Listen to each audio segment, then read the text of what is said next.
TV izleyicileri, sektörler arası Türkiye turumuzda bugün Ankara'nın Pursaklar bölgesindeyiz.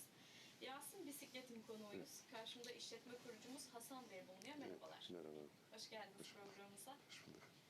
Tabii ki verdiğimiz faydalardan, hizmetlerden bahsedeceğiz Hasan Bey. Ama öncelikle sizleri tanımak istiyoruz. Bu sektöre nasıl giriş yaptınız? Bu sektöre hobi olarak başladık.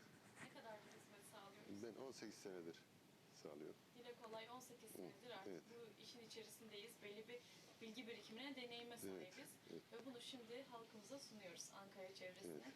Daha önceki şeyim de elektrik olduğu için elim yatkın. Aslında Hiç yabancılık çekmedim. sektörden önce de elektrikteydik. Elektrikteyim. O yüzden zaten sevdiğimiz işi yapıyoruz diyorsunuz. Peki kapıdan içeriye giren müşteri bizden neler elde ediyor? Güler yüze geliyor.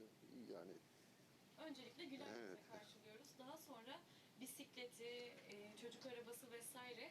evet, bebek arabası, çocuk arabası, pazar arabası, tekerlekli bütün aletlere, oyuncaklara bakıyorum. Tamirini, Tamirini ve yedek parça da var.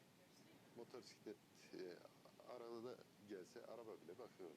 çok güzel elimizden geldiğince yardımcı Yani olmaya çalışıyoruz. bu çevrede elimden geldiğince hizmet vermeye çalışıyoruz. Ekstradan geri dönüşüm kağıtları alıyorum. Kaynak işleri yapıyorum. Komşularımızın sandalye, işte masaları kırılıyor. Kaynak işlerini yapıyorum. Çok ince bir iş aslında ama Evet. fayda sağlıyoruz sonuç olarak. Evet, Geri yani. dönüşüme bir katkıda bulunuyoruz bu Yani noktada. geri dönüşümde Aynı çok faydalı zamanda oluyor. cepleri, bütçeyi düşünüyoruz değil mi? Evet. Bu da ekonomiye can veriyor tabii ki bu zorlu dönemlerde. Peki sizce farkımız ne olabilir? Neden sizi tercih ediyorlar? İşte dediğim gibi yılların birikimi seviyorlar. Güler yüze, ikram. Yani bazen paralar olmuyor.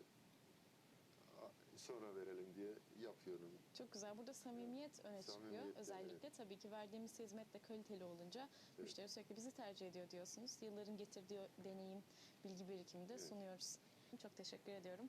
Ben teşekkür ederim. Programımıza konuk olup bize bu değerli bilgileri olun. paylaştığınız için Sağ olun, teşekkür ederim. sektörde uzun yıllar varlığınızı korumak dileğiyle o halde. İnşallah bu devamını getireceğiz. İnşallah. Söz Merkez Stüdyolarında.